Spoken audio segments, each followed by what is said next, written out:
I grew up in a quiet town surrounded by hills and streams. Our house was small and old, but it felt like its own world.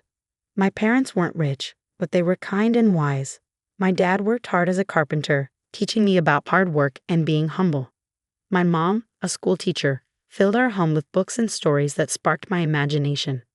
Life in our town was slow and simple. Everyone knew each other, and community events were important to us. I loved this life, finding joy in little things like the smell of rain, the sound of leaves under my feet, and the birds singing in the morning. One day at the library, I met Mark. He was different from anyone I knew, coming from the city. His family was wealthy and influential, but Mark was down to earth and friendly. We started talking, sharing stories about our lives. He told me about city life, the fast pace, and the bright lights. I shared tales of our town, the yearly harvest festival, and our close community. We often met at a park bench by the lake, talking for hours. The lake reflected the sky as we grew closer. "Anna," Mark said to me one evening, his voice sounding vulnerable. "I've always been around people who care more about money and status. But with you, I found a peace that I never knew existed. You've shown me a different way of life, one that's real and full of warmth." His words touched something deep inside me. "Mark, where we come from doesn't define us. It's who we are when we're together that matters. You've opened my eyes to dreams I never thought I could have." As our relationship grew stronger, Mark shared more about his family, especially his mother. She was elegant but had strict expectations. He respected her, but he worried about how she'd react to us. I reached for his hand, feeling it tremble slightly. "We'll face that together," I told him. Love isn't about backgrounds or expectations. It's about two people choosing each other against all odds. When Mark proposed, it was simple and heartfelt. No big gestures, just a promise of a life together. Looking into his hopeful, loving eyes, I knew this was just the beginning. The night I was supposed to meet Mark's family, I was nervous. Their grand mansion was a stark contrast to my world. Mark held my hand, giving me a reassuring look. "Just be yourself. Anna, just be yourself," Mark said reassuringly as we approached his family's opulent mansion. I smiled weakly, trying to calm my rising anxiety. "I just hope your mom doesn't think I'm out of place." Mark sighed, his concern showing in his eyes. "Mom can be a bit much. Just remember, I'm here with you." As we entered the lavish dining room, Mark's mother, Moran, greeted us. She was statuesque with an air of seriousness, quickly assessing me with a flicker of disapproval. "So this is the young lady who's captured my son's heart. Interesting choice, Mark." Dinner was elaborate, with dishes I couldn't even name. Mark's mother, always the gracious host, offered me a plate with a sly smile. "I suppose these dishes might be a bit too sophisticated for your tastes, Anna. We can get something simpler if you prefer." I felt embarrassed but managed a polite decline. "No thank you, I'm always eager to try new things." As the evening continued, her comments became more pointed. She eyed my simple dress, my neat and thoughtfully chosen outfit, which I had considered appropriate, was met with criticism. "Is that what passes for evening wear in your town?" she remarked. "It must be challenging to find good clothes on a modest budget." Mark tried to change the subject, but his mother persisted. "Tell me, Anna, what do your parents do? It's always fascinating to learn about different walks of life." I answered, feeling her judgment weigh heavily on me. "My father is a carpenter, and my mother is a schoolteacher." "Oh, how quaint," she replied condescendingly. "Hard-working people, I'm sure. But I suppose they couldn't offer you much in the way of a financial head start." Throughout the meal, she continued to make jabs at my small-town upbringing, my parents' humble occupations, and even my salary, which she had somehow learned about. Each comment was polite on the surface, but sharp enough to hurt. Mark looked visibly uncomfortable, his attempts to defend me only amusing his mother more. As we left, Mark's father, Daniel, pulled me aside with a kind smile. "Anna, you handled yourself well. Don't let her get to you. She'll come around." In the car, Mark apologized profusely. "I'm so sorry, Anna. I didn't think she'd be this harsh." I sighed, my voice filled with hurt and determination. "It's okay, Mark. I knew it wouldn't be easy, but I love you, and that's what matters." That night, as I lay in bed, the sting of his mother's words lingered. But beneath the hurt, a resolve was building. This was more than just about fitting in. It was a test of our love and my strength, and I was ready to face it head on. As the wedding day approached, excitement filled the air, but unfortunately, so did growing tension. Marianne took it upon herself to oversee the preparations, seemingly finding pleasure in belittling my ideas and choices at every turn. One afternoon, while discussing wedding plans with Mark and his mother, the topic of the wedding dress came up. I had chosen a simple yet elegant gown that I felt reflected my personality. However, Mark's mother had other ideas. "That dress, Anna, it's so plain. Don't you want to make a statement on your big day? After all, you're marrying into the family," she said, her voice condescending. Mark squeezed my hand under the table, giving me a supportive look. "Mom, Anna looks beautiful in that dress. It's her choice, and it's perfect." But his mother was relentless. "Oh, Mark, let's be realistic. This is a high-profile event. People expect a certain standard. Anna, dear, you should consider something more fitting of our family's status." I tried to keep my voice steady, though her words stung. "I appreciate your concern, but I really love my dress. It's special to me." Her response was dismissive. "Well, it's your day, I suppose. But remember, it's not just about you. It's about how you represent us, too."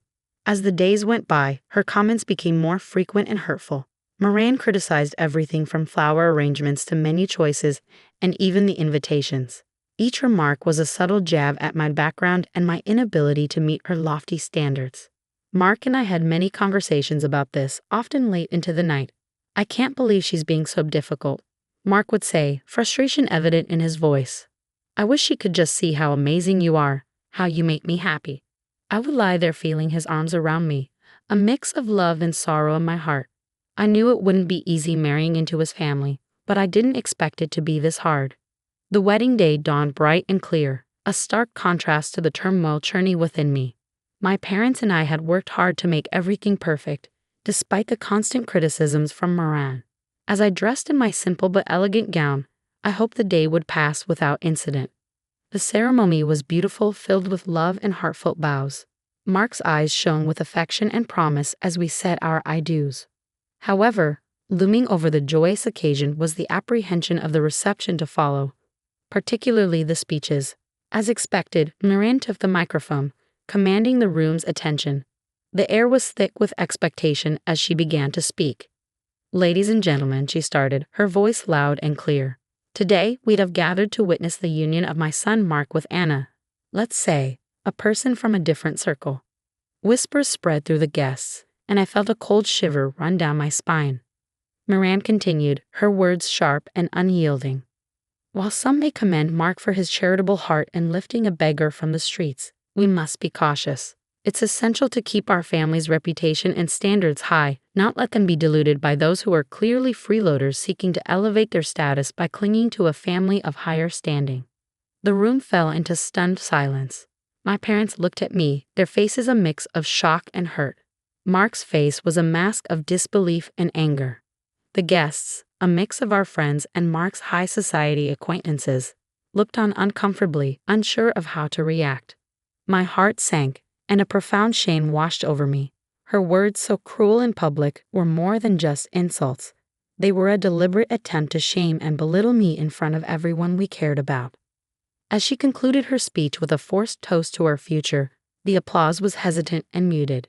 The room was enveloped in an awkward silence, the joy of the occasion marred by her venomous words. Mark stood up, his voice trembling slightly. "I'm sorry, Anna. This isn't what I wanted."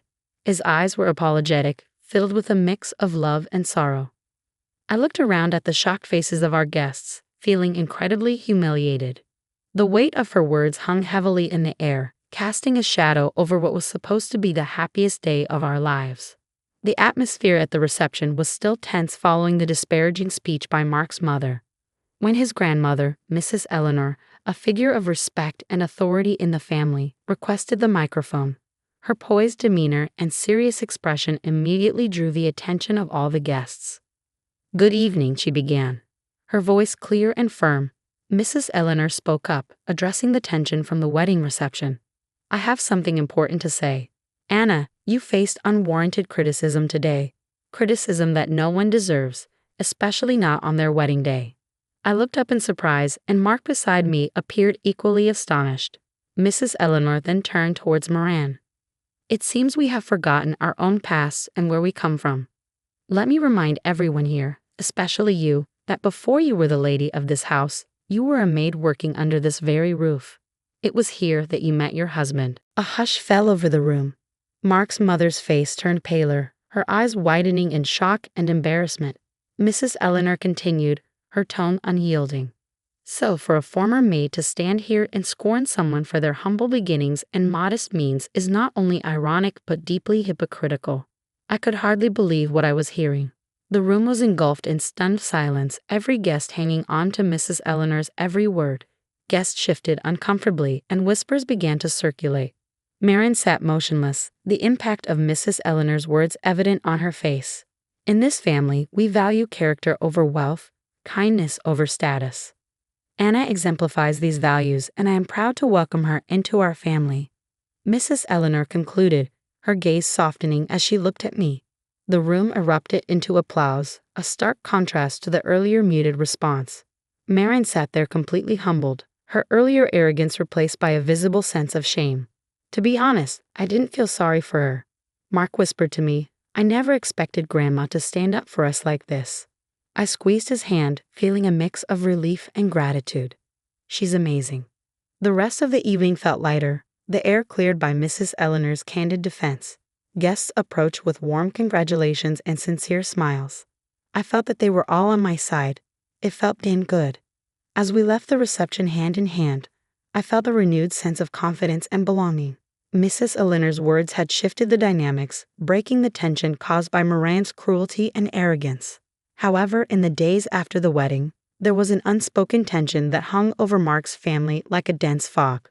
It all came to a head during a family meeting at Mrs. Eleanor's house, where the air was thick with expectation and apprehension. Mrs. Eleanor began without preamble, her voice firm and unwavering.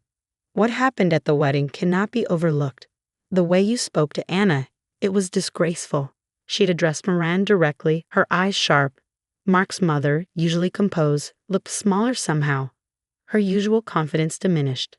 "Eleanor, I've already apologized to Anna," Moran said, her voice tinged with defiance. "It's not just about an apology," Mrs. Eleanor retorted. "Your actions reflect on this entire family. You've become accustomed to a lifestyle funded by the family's money without appreciating its value." Mark's father nodded in agreement, his expression serious. "My mother is right. You've lost sight of what's important." Mrs. Eleanor then laid out her decision, each word deliberate and clear. "I've decided to cut off the financial support you've been receiving. It's time you start contributing to this family instead of just taking. You'll need to find a job and learn to live within your means." The shock on Moran's face was evident. She turned to her husband, seeking support. "You can't agree with this. She can't just cut me off like this." But Daniel surprised her. "I stand with my mother on this. You've gone too far this time. It's for your own good." Moran's eyes filled with anger and disbelief, her usual poise crumbling under the weight of her new reality. Mark, who had been silent, spoke up, his voice steady. "Mom, Grandma's decision is harsh, but it's fair. You need to understand the impact of your words and actions." I sat there watching the scene unfold, feeling a mix of sympathy and relief. Mark squeezed my hand under the table, a silent show of support. The meeting ended with Mark's mother in a state of shock, the reality of her situation slowly sinking in. She was obviously used to living at the expense of her family, and the thought of work caused her distress.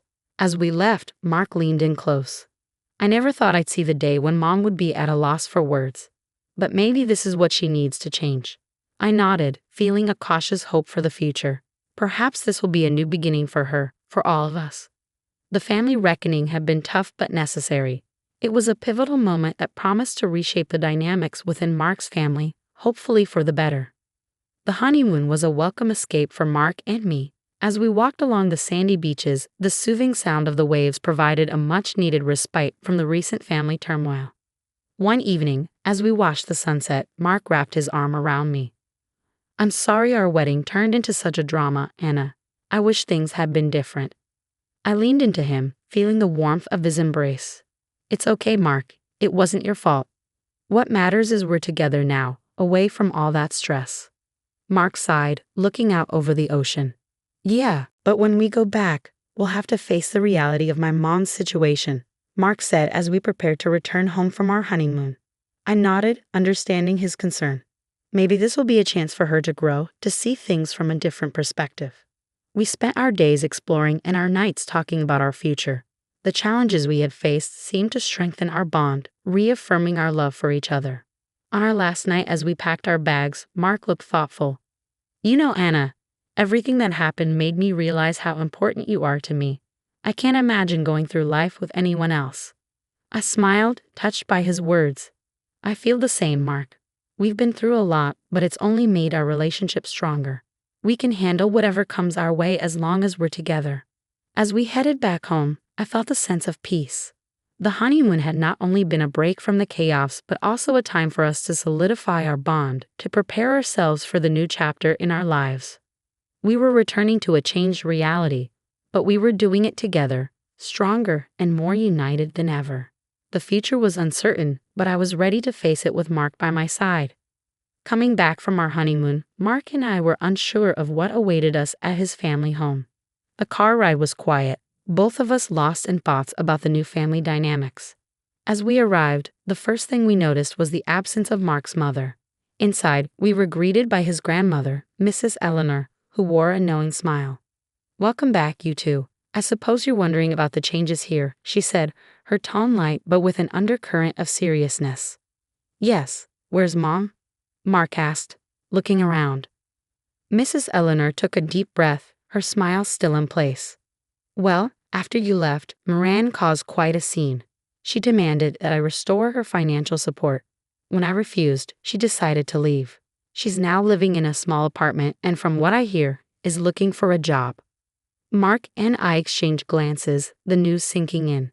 It was a drastic change from the luxurious life she was used to. "And there's more," Mrs. Eleanor continued, leaning in as if to share a secret. "Your father is considering a divorce. He's had enough of her antics. Seems like she finally pushed him too far." Mark's expression was one of shock mixed with a hint of relief. "I can't believe it. I mean, I knew things would change, but this is more than I expected." I reached out, touching his arm. "It's a lot to take in, but maybe this is for the best, a chance for everyone to start fresh on a more honest footing." Dinner that night was an oddly serene affair. The absence of Mark's mother was felt, but not in a way we had anticipated. The conversation was more open, and for the first time in a long while, it felt like there was a real sense of family. As we drove home later that evening, Mark was pensive. "I always hoped for a change, but I didn't expect it to happen like this. It's going to be a big adjustment for Mom." I nodded. "It's a tough situation, but maybe it's a necessary step for her to grow and for your dad too, to find some peace." The ride home was reflective, both of us contemplating the new reality we were returning to. The family we left before the honeymoon was not the same one we were coming back to. It was a sobering thought, but in many ways a hopeful one. Change, though painful at times, was often the path to something better, and we were ready to face it together.